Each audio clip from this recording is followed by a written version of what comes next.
Hello friends, I'm Dr. Shamsuddin. I welcome you financial education and investment awareness classes. In this class I'm going to discuss financial terms and concepts. Let us begin the class. Financial terms and concepts ಹಣಕಾಸಿನ ಪದಗಳು ಮತ್ತು ಪರಿಕಲ್ಪನೆಗಳು. Assets economic resources owned or controlled by a company that have future value and can be measured in terms of money. ಆಸ್ತಿಗಳು ಭವಿಷ್ಯದ ಮೌಲ್ಯವನ್ನು ಹೊಂದಿರುವ ಮತ್ತು ವಿತ್ತೀಯ ಪರಿಭಾಷೆಯಲ್ಲಿ ಅಳೆಯಬಹುದಾದ ಕಂಪನಿಯ ಮಾಲೀಕತ್ವದ ಅಥವಾ ನಿಯಂತ್ರಿಸಲ್ಪಡುವ ಆರ್ಥಿಕ ಸಂಪನ್ಮೂಲಗಳು. Liabilities obligations or debts owned by a company to external parties.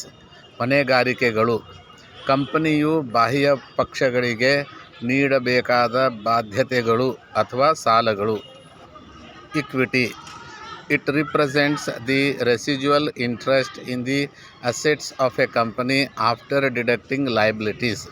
Equity ಹೊಣೆಗಾರಿಕೆಗಳನ್ನು ಕಡಿತಗೊಳಿಸಿದ ನಂತರ ಕಂಪನಿಯ ಆಸ್ತಿಗಳಲ್ಲಿ ಉಳಿದಿರುವ ಆಸಕ್ತಿಯನ್ನು ಪ್ರತಿನಿಧಿಸುತ್ತದೆ. Revenue income generated from the primary operation of a business. ಆದಾಯ ವ್ಯವಹಾರದ ಪ್ರಾಥಮಿಕ ಕಾರ್ಯಾಚರಣೆಗಳಿಂದ ಉತ್ಪತ್ತಿಯಾಗುವ ಆದಾಯ. Expenses costs incurred in generating revenue. ವೆಚ್ಚಗಳು ಆದಾಯವನ್ನು ಉತ್ಪಾದಿಸುವಲ್ಲಿ ಉಂಟಾಗುವ ವೆಚ್ಚಗಳು. Profit the excess of revenue over expenses. ಲಾಭ ವೆಚ್ಚಕ್ಕಿಂತ ಹೆಚ್ಚಿನ ಆದಾಯ. Net income profit after deducting all expenses, taxes and interest. ನಿವ್ವಳ ಆದಾಯ ಎಲ್ಲ ವೆಚ್ಚಗಳು, ತೆರಿಗೆಗಳು ಮತ್ತು ಬಡ್ಡಿಯನ್ನು ಕಡಿತಗೊಳಿಸಿದ ನಂತರ ಉಳಿದ ಲಾಭ. Cash flow the movement of cash into or out of a business. ನಗದ ಹರಿವು ವ್ಯವಹಾರದ ಒಳಗೆ ಅಥವಾ ಹೊರಗೆ ಹಣದ ಚಲನೆ. Balance sheet a financial statement that shows a company's assets, liabilities and equity at a specified point in time. Balance sheet ಒಂದು ನಿರ್ದಿಷ್ಟ ಸಮಯದಲ್ಲಿ ಕಂಪನಿಯ ಆಸ್ತಿಗಳು. Income statement a financial statement that summarises a company's revenues, expenses and profit over a specified period. ಆದಾಯ ಹೇಳಿಕೆ ಹೊಣೆಗಾರಿಕೆಗಳು ಮತ್ತು ಇಕ್ವಿಟಿಯನ್ನು ತೋರಿಸುವ ಹಣಕಾಸು ಹೇಳಿಕೆ. Cash flow statement a financial statement that provides information about a company's cash inflows and outflows over a specified period. ನಗದು ಹರಿವಿನ ಹೇಳಿಕೆ ಕಂಪನಿಯ ನಗದು ಬಗ್ಗೆ ಮಾಹಿತಿಯನ್ನು ಒದಗಿಸುವ ಹಣಕಾಸು ಹೇಳಿಕೆ. ನಿರ್ದಿಷ್ಟ ಅವಧಿಯಲ್ಲಿ ಒಳಹರಿವು ಮತ್ತು ಹೊರಹರಿವುಗಳು ಇದು ಒಳಗೊಂಡಿರುತ್ತದೆ. MCQ questions and answers. ಮೊದಲೇ question, which of the following represents economic resources owned or controlled by a company that have future value and can be measured in monetary terms? Option A liabilities, option B equity, option C revenue, option D asset. ಈ ಕೆಳಗಿನವುಗಳಲ್ಲಿ ಯಾವುದು ಕಂಪನಿಯ ಮಾಲೀಕತ್ವದ ಅಥವಾ ನಿಯಂತ್ರಿಸಲ್ಪಡುವ ಆರ್ಥಿಕ ಸಂಪನ್ಮೂಲಗಳನ್ನು ಪ್ರತಿನಿಧಿಸುತ್ತದೆ, ಭವಿಷ್ಯದ ಮೌಲ್ಯವನ್ನು ಹೊಂದಿದೆ ಮತ್ತು ವಿತ್ತೀಯ ಪರಿಭಾಷೆಯಲ್ಲಿ ಅದನ್ನು ಅಳೆಯಬಹುದೇ? ಆಪ್ಷನ್ ಎ ಹೊಣೆಗಾರಿಕೆಗಳು, ಬಿ ಇಕ್ವಿಟಿ, ಸಿ ಆದಾಯ, ಡಿ ಸ್ವತ್ತುಗಳು. ಎರಡನೇ ಪ್ರಶ್ನೆ, the financial statement that shows a companies assets, liabilities and equity at a specified point in time is called.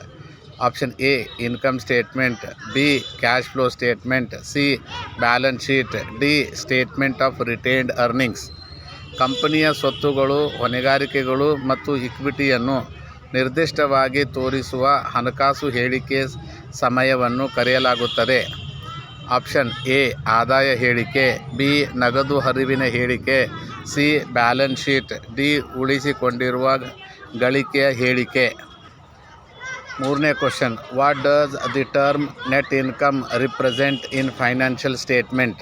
Option A revenue minus expenses, option B profit after deducting all expenses, taxes and interest, option C total assets minus total liabilities, option D cash inflows minus cash outflows. ಹಣಕಾಸಿನ ಹೇಳಿಕೆಗಳಲ್ಲಿ ನಿವ್ವಳ ಆದಾಯ ಎಂಬ ಪದವು ಏನನ್ನು ಪ್ರತಿನಿಧಿಸುತ್ತದೆ? Option A ಆದಾಯ minus ವೆಚ್ಚಗಳು, B ಎಲ್ಲ ವೆಚ್ಚಗಳು, ತೆರಿಗೆಗಳು ಮತ್ತು ಬಡ್ಡಿಯನ್ನು ಕಡಿತಗೊಳಿಸಿದ ನಂತರ ಉಳಿದ ಲಾಭ, ಸಿ ಒಟ್ಟು ಆಸ್ತಿಗಳನ್ನು ಕಳೆದು ಒಟ್ಟು ಹೊಣೆಗಾರಿಕೆಗಳು, ಡಿ ನಗದು ಒಳಹರಿವು ಕಡಿಮೆ ನಗದು ಹೊರಹರಿವು. Question number 4. Which financial ratio assesses a company's ability to generate profit and is calculated by dividing net income by revenue? Option A current ratio, option B gross profit ratio, gross profit margin, option C return on equity, option D debt to equity ratio. ಯಾವ ಹಣಕಾಸಿನ ಅನುಪಾತವು ಕಂಪನಿಯ ಲಾಭವನ್ನು ಉತ್ಪಾದಿಸುವ ಸಾಮರ್ಥ್ಯವನ್ನು ನಿರ್ಣಯಿಸುತ್ತದೆ ಮತ್ತು ಇದನ್ನು ಲೆಕ್ಕ ಹಾಕಲಾಗುತ್ತದೆ? ನಿವ್ವಳ ಆದಾಯವನ್ನು ಆದಾಯದಿಂದ ಭಾಗಿಸುವುದೇ?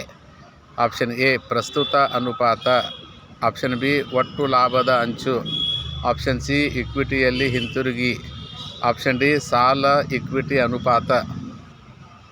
Question number 5. The concept that recognises the idea that the value of money changes over time and a dollar received in the future is worth less than a dollar received today is known as A. Inflation, B.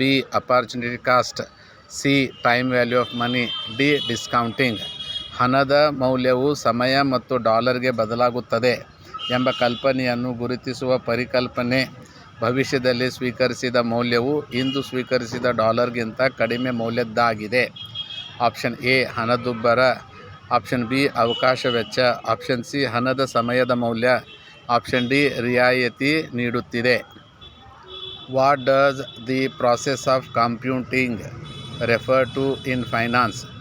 A determining the present value of future cash flows, B earning interest on an investment over time with subsequent returns earned on the original sum plus accumulated interest, option C reducing the value of future cash flows based on an appropriate discount rate, option D assessing a company's short-term insolvency and ability to meet current liabilities.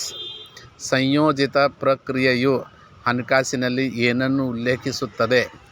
Option A ಭವಿಷ್ಯದ ನಗದು ಹರಿವಿನ ಪ್ರಸ್ತುತ ಮೌಲ್ಯವನ್ನು ನಿರ್ಧರಿಸುವುದು, option B ಕಾಲಾನಂತರದಲ್ಲಿ ಹೂಡಿಕೆ ಮೇಲೆ ಬಡ್ಡಿಯನ್ನು ಗಳಿಸುವುದು, ನಂತರದ ಆದಾಯವನ್ನು ಗಳಿಸುವುದು, ಮೂಲ ಮೊತ್ತ ಮತ್ತು ಸಂಚಿತ ಬಡ್ಡಿ, ಸಿ ಸೂಕ್ತವಾದ ರಿಯಾಯಿತಿ ದರದ ಆಧಾರದ ಮೇಲೆ ಭವಿಷ್ಯದ ನಗದು ಹರಿವಿನ ಮೌಲ್ಯವನ್ನು ಕಡಿಮೆ ಮಾಡುವುದು, ಆಪ್ಷನ್ ಡಿ ಕಂಪನಿಯ ಅಲ್ಪಾವಧಿಯ ಸಾಲ್ವೆನ್ಸಿ ಮತ್ತು ಪ್ರಸ್ತುತ ಹೊಣೆಗಾರಿಕೆಗಳನ್ನು ಪೂರೈಸುವ ಸಾಮರ್ಥ್ಯವನ್ನು ನಿರ್ಣಯಿಸುವುದು. Question number 7. Which financial statement provides information about a company's cash inflows and cash outflows over a specified period? Option A balance sheet, option B income statement, option C cash flow statement, option D statement of cash flows. ಯಾವ ಹಣಕಾಸು ಹೇಳಿಕೆಯು ಕಂಪನಿಯ ನಗದು ಒಳಹರಿವು ಮತ್ತು ಅದರ ಬಗ್ಗೆ ಮಾಹಿತಿ ಒದಗಿಸುತ್ತದೆ? ನಿರ್ದಿಷ್ಟ ಅವಧಿಯಲ್ಲಿ ಹೊರಹರಿವು. Option A balance sheet, option B ಆದಾಯ ಹೇಳಿಕೆ, ಆಪ್ಷನ್ ಸಿ ನಗದು ಹರಿವಿನ ಹೇಳಿಕೆ, ಆಪ್ಷನ್ ಡಿ ನಗದು ಹರಿವಿನ ಹೇಳಿಕೆ. MCQ questions and answers. Question number 1 D assets. Question number 2 answer is C balance sheet. Question number 3 answer is B profit after deducting all expenses, taxes and interest. Question number 4 answer C time value of money. Question number 5 answer C time value of money. Question number 6 answer B earning interest on an investment over time with subsequent returns earned on the original sum plus accumulated interest. Question number 7 answer is C cash flow statement. Thanks for watching. ಜ್ಞಾನಮೇವ Jayate. Jai Hind.